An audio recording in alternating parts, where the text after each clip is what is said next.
بلکہ آپ دیکھیے رمضان المبارک کے اندر قرآن کریم بڑی تیزی سے پڑھا جاتا ہے، جھٹ جھٹ جھٹ جھٹ جھٹ سمجھ کر غور و فکر کر کے اس کو پڑھنا چاہیے، چاہے نماز میں ہو، چاہے تہجد میں ہو، چاہے تراویح میں ہو، چاہے عام زندگی اٹھتے بیٹھتے جب بھی آپ پڑھ رہے ہیں تو ترتیل کے ساتھ پڑھیے، کیونکہ قرآن پڑھنے والے کی بڑی فضیلت ہے۔ اللہ کے رسول صلی اللہ علیہ وسلم نے ارشاد فرمایا کہ صاحب قرآن سے کہا جائے گا قیامت کے دن کہ پڑھتا جا اور جنت کے درجوں پر چڑھتا جا، پڑھتا جا اور جنت کے درجوں پر چڑھتا جا، اور ویسے ہی پڑھ جیسے کہ تو دنیا کے اندر ترتیب کے ساتھ ٹہر ٹہر کر پڑھتا تھا، اسی طرح تو تلاوت کرتا جا، اور صاحب قرآن کی آخری منزل وہاں تک ہوگی، آخری پوزیشن، یعنی اتنے زیادہ درجے وہ حاصل کر لے گا۔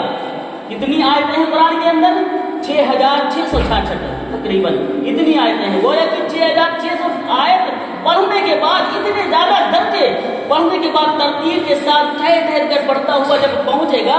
تو 6666 درجے اس کو وہ پا لے گا، یعنی اتنی زیادہ فضیلت ہے حافظ قرآن کو پڑھنے والے کی، اور وہ بھی کیسے؟ ٹھہر ٹھہر کر، یہ نہیں کہ جھٹاک سے آیت کے آگے میں پہنچا یا رب سے سمجھ میں آ رہا ہے،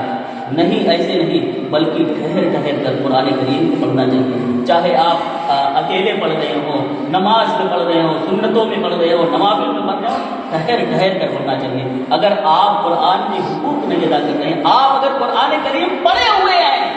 اور پڑھنے کے بعد آپ اس کو سمجھ نہیں رہے ہیں، اس پر عمل نہیں کر رہے ہیں، اس کے حلال کو حلال نہیں جان رہے ہیں، اس کے حرام کو حرام نہیں جان رہے ہیں، تو کل قیامت کے دن اللہ کے رسول صلی اللہ علیہ وسلم اللہ رب العالمین سے شکایت کریں گے، کہیں گے کہ اے میرے رب، میری اس قوم نے اس قرآن کو چھوڑ دیا۔ چھوڑنے کا مطلب یہ ہوتا ہے کہ اس کی تلاوت بند کر دینا، اس پر عمل بند کر دینا، اس کے حلال کو حلال نہ سمجھنا، اس کے حرام کو حرام نہ سمجھنا، اس میں غور و فکر نہ کرنا، یہ اس کا مطلب ہے۔